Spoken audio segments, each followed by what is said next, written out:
Ready? Go ahead. I told you 100 times, man. You gotta fucking do something about it now, man. You gotta fucking do something about it. Yo, what are you gonna do with that, you fucking prick? Okay. Everybody, welcome to today's tactical tip. I got Brad with me and I got Mac with me in the helmet. Lucky Mac. Listen, all we wanted to do show you today was, again, a concept about hand loads, but talking about some things that you might find. I just set up a quick little scenario. They're having a disagreement. Obviously, Mac's the aggressor. He pushes Brad. Brad has a few seconds. Mac's not quite at the full point of no return yet, but he's escalating high. Brad looks around, realizes this is going to be something. This guy's very irate. He sees a rock.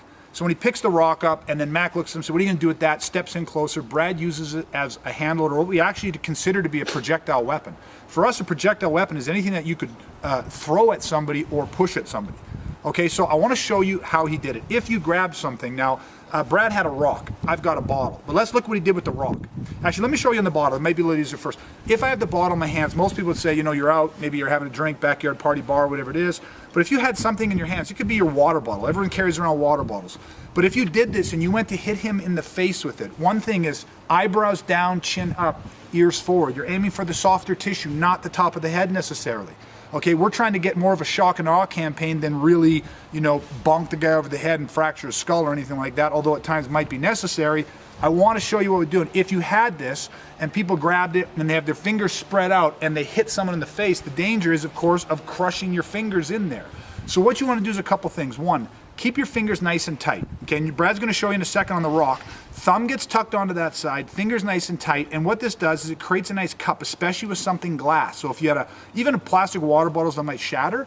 Now, I load it like a shot put, but when I go to hit this person in the face with this, again, to just get enough of a distraction that you saw Brad do, and then he took off, at the last second, I load it, I transfer all my weight, and at the last second, I open my hands up, keeping my fingers tight, and I palm it into his face. Boom. So I palm it, boom, into his face, and of course that would be, boom, I would load. I wouldn't push and hit through him all the way. It's too big a motion. We just want to stay nice and tight. Bam, hit it. Key thing with this is do not try to retain it. Let it go. Glass bottles, plastic, the chances of it breaking are very slim because you're hitting to the softer tissue. Now watch Brad with the rock, because the rock's a different shape. Same concept. So maybe Brad, just walk him through it if you want. Okay, so the same thing, keeping your hands nice and the fingers nice and tight together, because the concept you want to do is whatever you're using as a hand load / projectile, you want to use it the same way. So again, here, load it up, and then when you go to shot, put that up into the face at that last minute, again, pushing that out into the face and not retaining that is the important part, and then looking for your egress if you so need to. But again, making the shots tight, and last minute just pushing and almost palming that into the face. So perfect. All right, guys, just a quick little tip.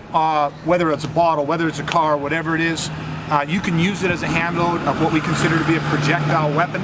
And again, don't retain it and don't get your fingers crushed in the way. Use it as an opportunity, as a quick little flash and bang, create some separation, and get out of there. All right, everybody, this is about unleashing the unconventional X and awakening the protector within. And until next time, stay safe, everybody. Stay safe. Stay safe.